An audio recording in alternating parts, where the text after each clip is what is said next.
ఈరోజు తెలుగు వ్యాకరణంలో ఒక అంశం గురించి తెలుసుకుందాం. అది కర్త, కర్మ, క్రియ.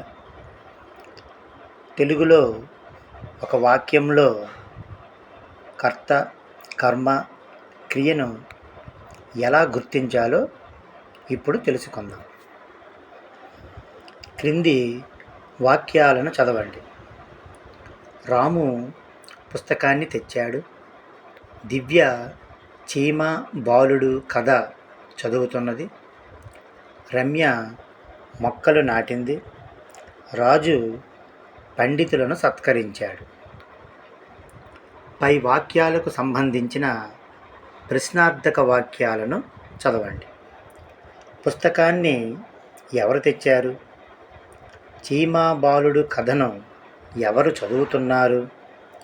మొక్కలు ఎవరు నాటారు? పండితులను ఎవరు సత్కరించారు?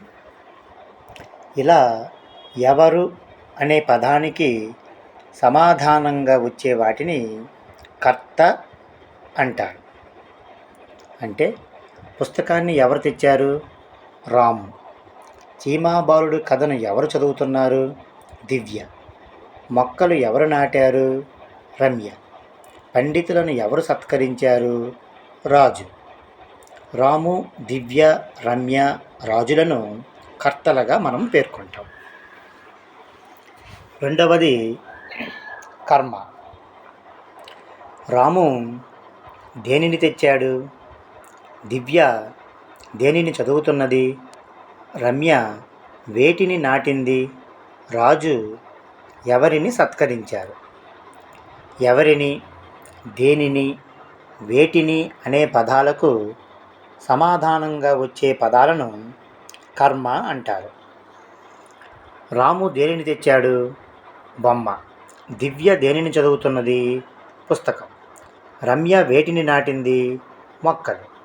రాజు ఎవరిని సత్కరించారు? గురువులను. అంటే బొమ్మ, పుస్తకం, మొక్కలు, గురువులను ఈ వాక్యాలలో కర్మలుగా మనము పేర్కొంటాం. చివరగా మూడవది క్రియ. పనిని తెలియజేసే పదాలను క్రియ అని అంటారు. తెచ్చాడు, చదువుతున్నది, నాటింది, సత్కరించాడు. ఇలా వాక్యాలలో పనిని తెలిపే పదాలని క్రియాపదాలు అని అంటాం. ఓకేనా పిల్లలు?